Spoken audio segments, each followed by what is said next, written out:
सरकार, हम युवाओं की यही पुकार, निष्पक्ष भर्ती करे सरकार, हम युवाओं की यही पुकार, निष्पक्ष भर्ती करे सरकार।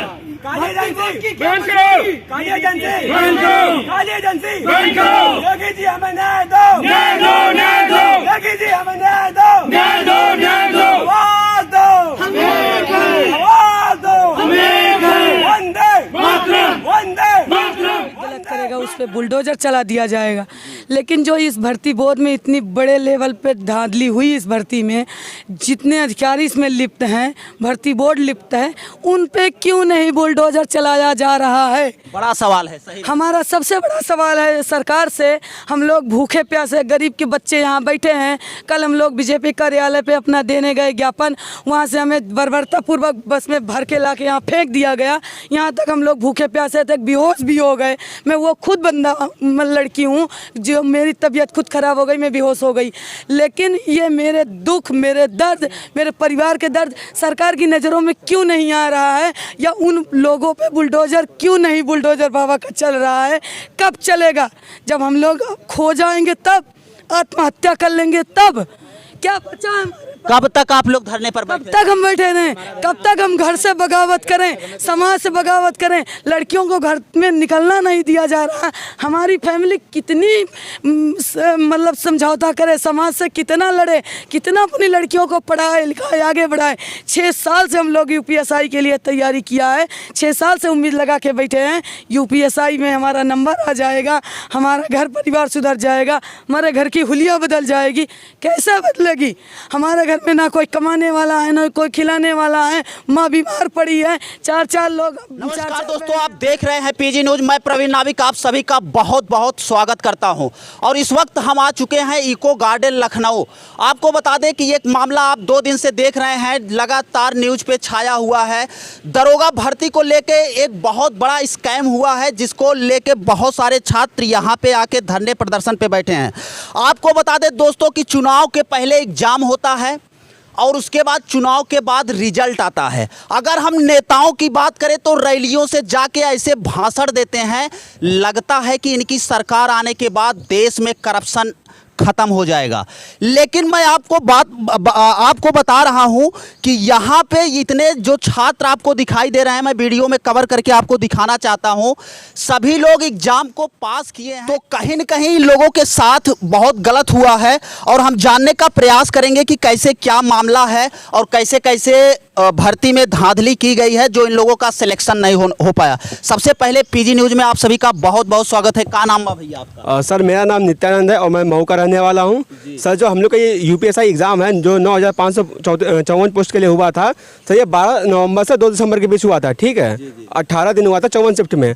और इसमें आए दिन जो है सॉलर गैंग पकड़ा जाता था। इस समय अभी DVPST हो रही है, उसमें तो बच्चे पकड़े ही जा रहे हैं जिनका बायोमेट्रिक नहीं मैच कर रहा है, या सॉलर गैंग पकड़े जा रहे हैं। और लोग कबूल भी रहे हैं कि हमने इतना पैसा दिया है, इतने लाख रुपए दिए हैं, और पकड़े जा रहे हैं। और आपको मैं एक चीज़ बताना चाहूँगा, जो हम लोग का एग्ज़ाम हुआ था वो NSEIT कंपनी ने लिया था। ये NSEIT कंपनी जो है 6 राज्यों में ऑलरेडी बैन है। यहाँ पे देखिए इनके हाथ में एक पेपर है जहाँ पे इस कंपनी के ऊपर 3 करोड़ की पेनाल्टी है। क्या सरकार इस बात को नहीं जान रही थी? सर सरकार जान रही थी, लेकिन मुझे समझ नहीं आ रहा है कि आखिर उसने टेंडर उसको क्यों दिया है। 2016 में जो दरोगा का एग्ज़ाम हुआ था यूपीएसआई का, उसको भी यही टेंडर मिला था, उसमें भी धांधली पाई गई थी। फिर 2017 में री एग्ज़ाम हुआ उसका। और ये देखिए व्यापम जो कि सबसे बड़ा घोटाला है एग्ज़ाम में, MP का जो एग्ज़ाम होता है सबसे बड़ा घोटाला होता है, इसी ने किया था और सबसे बड़ा घोटाला पाया गया। और यहाँ भी यही पाया जा रहा घोटाला है। ये अभी तक जो है उत्तर प्रदेश का हमको लग रहा है सबसे बड़ा घोटाला होगा, दरोगाओं का भर्ती का घोटाला।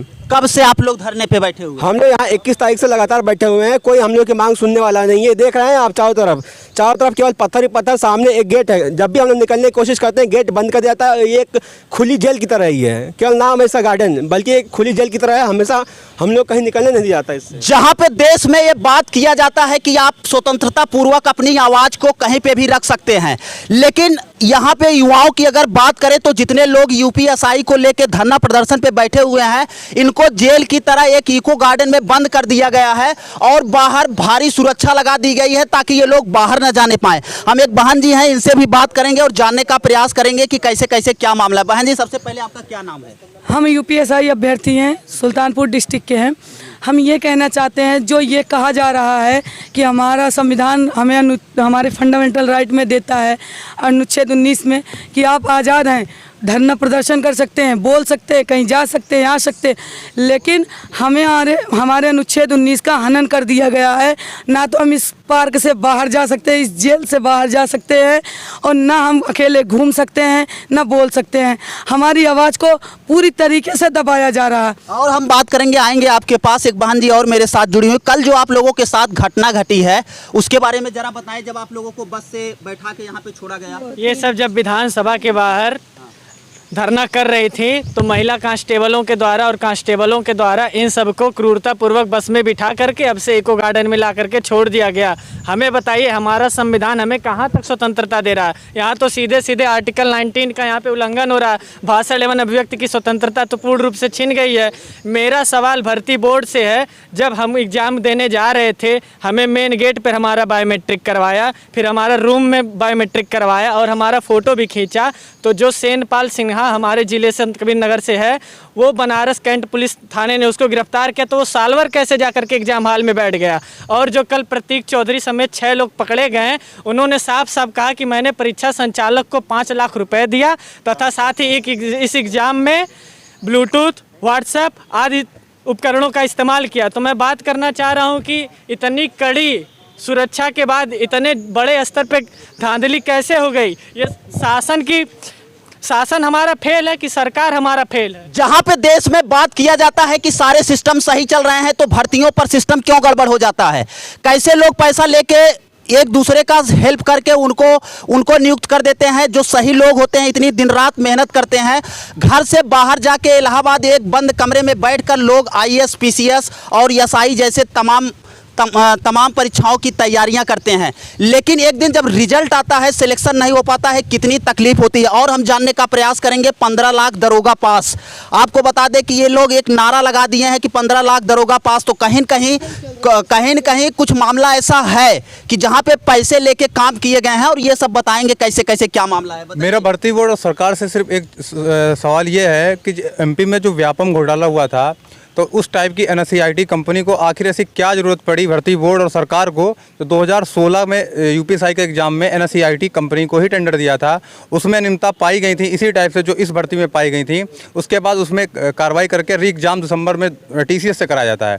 तो आखिर सरकार को ऐसी क्या ज़रूरत पड़ी और भर्ती बोर्ड को, जो उसी कंपनी को, जो दागी कंपनी है, उसी से एग्ज़ाम क्यों कराया गया? आप लोगों की मांग क्या है, क्या चाहते? मेरी सिर्फ एक ही मांग है। मैं भर्ती बोर्ड भी गया था, वहाँ पे मैं RK विश्वकर्मा से मिला भी था सर से, तो उनको ज्ञापन सौंपता हूँ तो वो सिर्फ ज्ञापन पे सिग्नेचर करते हैं और ऊपर से 2-4 लाइनें पढ़ते हैं और बोल देते हैं आपका लेटर आ जाएगा, आपकी कार्रवाई की जाएगी। खाली मेरा सिर्फ भर्ती बोर्ड से एक ही मांग है, इस पर जल्द से जल्द एक SIT कमेटी बैठा दी जाए और उस पर जाँच की जाए। जो जितने भी बच्चे इस टाइप के पाए जाते हैं उन पर सख्त से सख्त कार्रवाई की जाए। यहाँ पे जितने अभ्यर्थी हैं बस उनका एक ही कहना है कि इस दरोगा भर्ती पर SIT की टीम बैठाई जाए और उस पर जांच की जाए कि क्या मामला है। और हम जानने का प्रयास करेंगे। उत्तर प्रदेश 15 से 22 लाख 12 नवंबर से 2 दिसंबर तक पेपर चला था।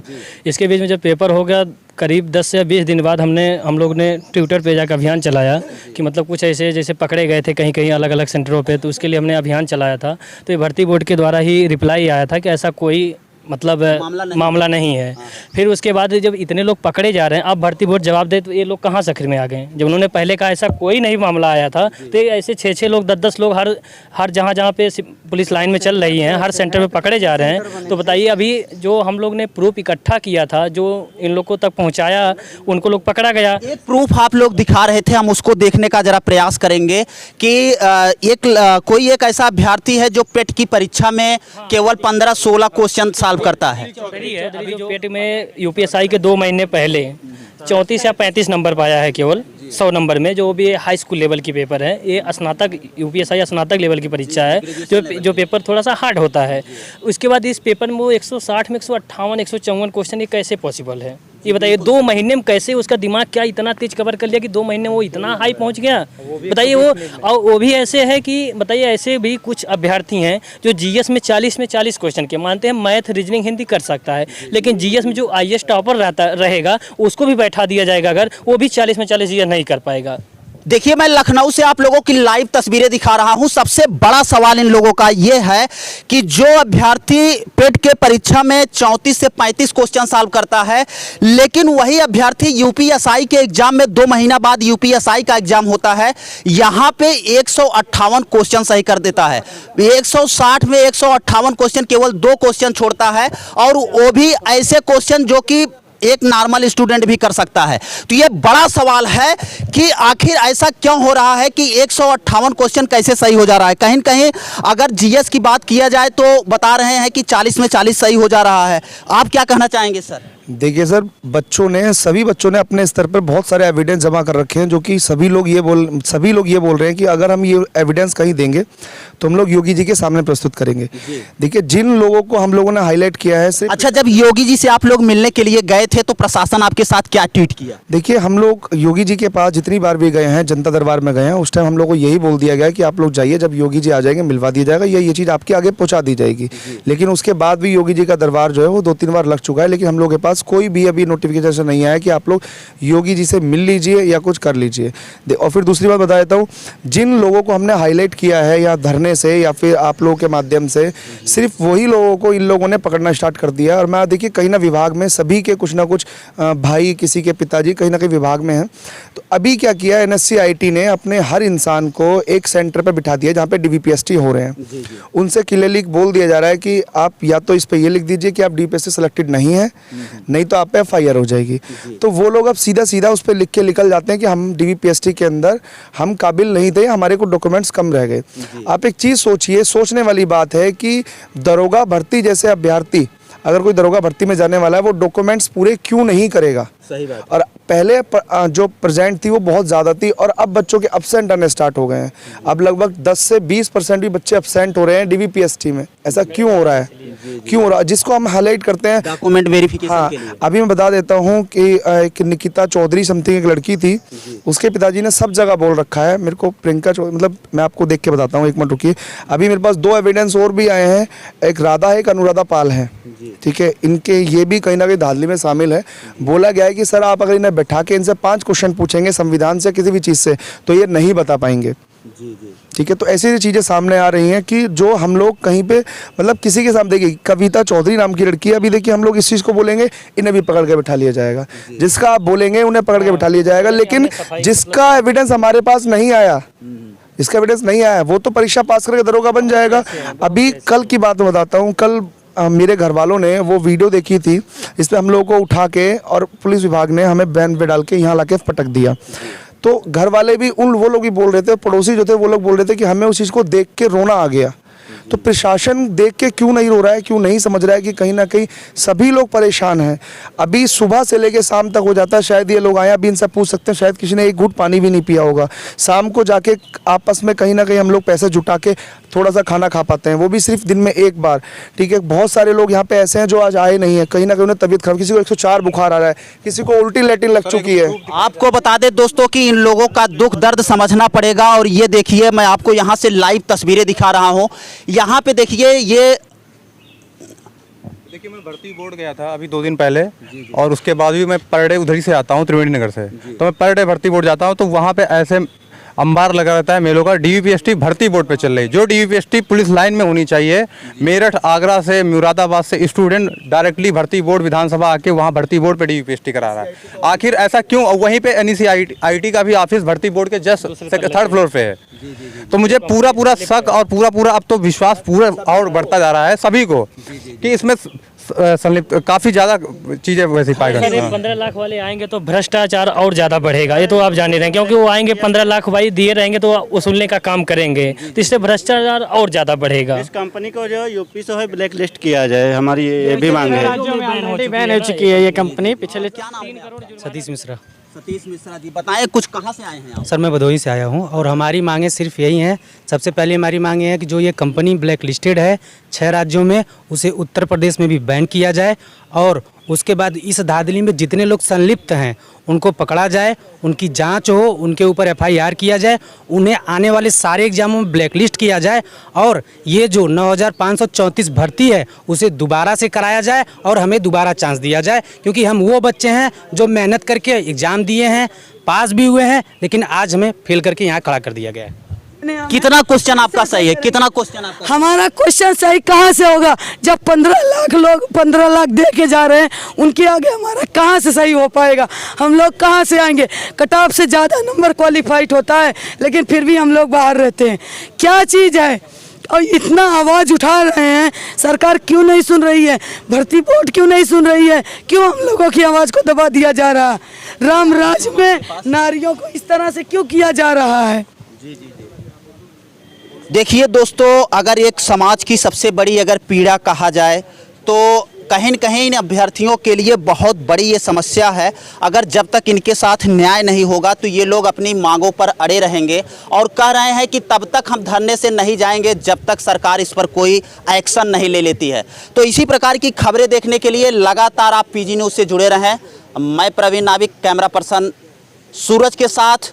जय हिंद, जय भारत।